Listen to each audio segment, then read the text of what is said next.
Hello, welcome. This is not the first episode. This is not the episode in which I speak of in the intro that I sat down and started recording. Although this is where I do explain myself because that's what I do. I just sit down and start recording. So, on that note, I already need to explain myself, apologize for myself. No. I'm never going to apologize for myself. What I mean is that, in stream of consciousness, I go off the rails and I make generalizations. I love making generalizations and stereotyping, and I know you're not supposed to, but I'm just going to tell you about me, and you're going to be like, "Oh my God, I'm a caricature of myself, really." 58 years old, white woman, and I'm from the San Fernando Valley. Like, oh my God, totally. It was totally rad. In like the 80s, it was so rad. I don't know if you guys remember that song, Valley Girl. Moon Zappa, she was actually a year ahead of me. I think she was at the high school next to me in the valley. But anyway, I'm the stereotype of myself. I drive a Tesla, of course, right?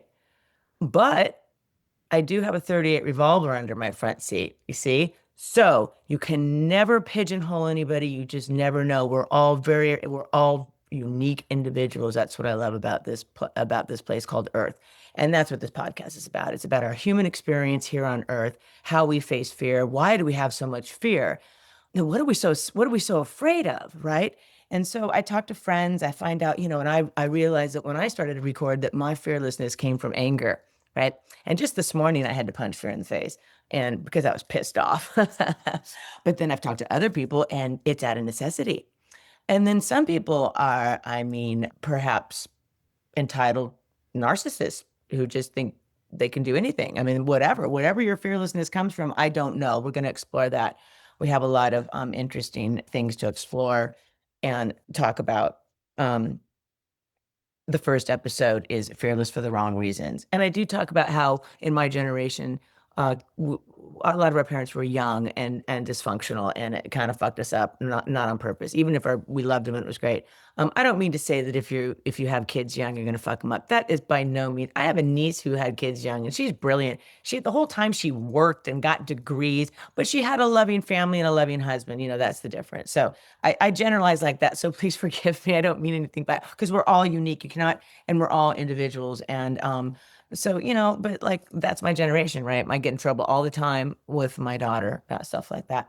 But I do have an episode coming up called My God is a They. I'm so about non-binary. And I think that's where we're headed. It's a more balanced way. Well, there's so much we can talk about. I'm just so excited.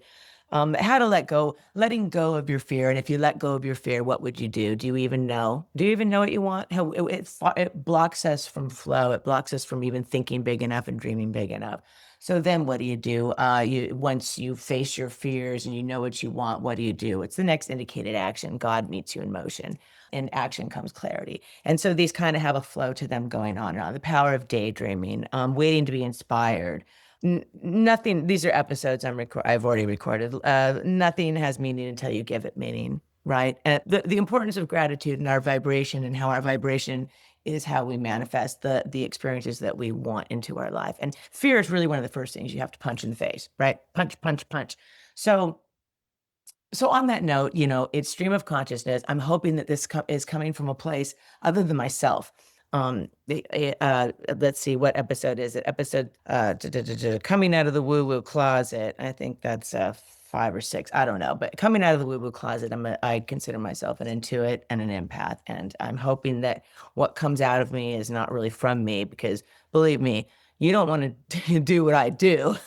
Sometimes I know how to punch fear in the face. I really do. But I'm not sitting up here like I have all the answers, and I'm not a doctor. I'm not a psychiatrist. I'm none of those things. I'm just like you, a human having a human experience.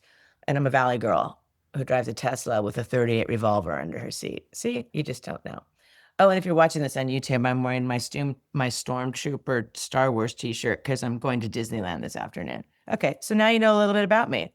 I love fantasy because I think it's the opposite of fear, just happiness and fun and just like people just being authentically themselves and being crazy. And Disneyland kind of represents that for me. My husband thinks I'm crazy. He will never go with me. Everyone thinks I'm crazy, except for my Disney dork friends who go with me.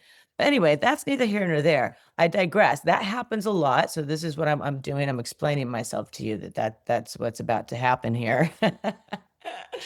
And it's interesting that I'm recording this today because I had to punch fear in the face this morning. This podcast is dedicated to a dear, dear friend of mine who I think taught me in a lot of ways how to punch fear in the face.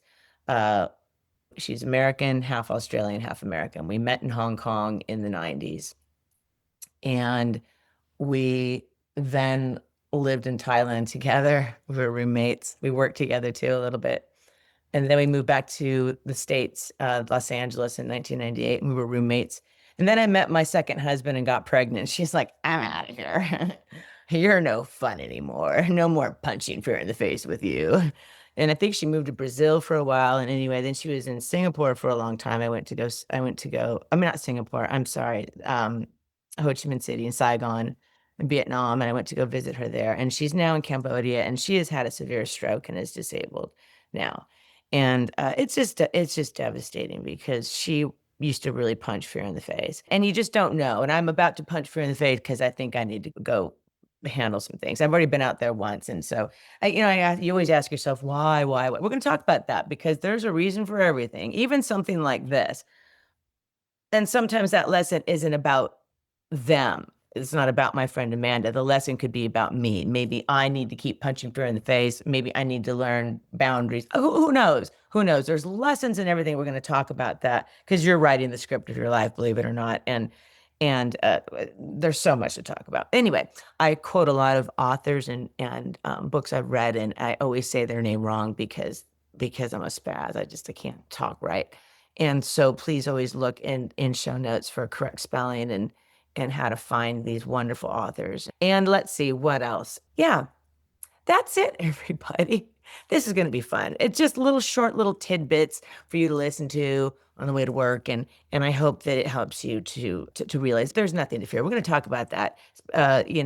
What's the worst thing that can happen, right? Really, what's the worst thing that can happen? We're going to talk about it. All right, everybody. Thank you so much. And please, until next time, punch fear in the face. Namaste.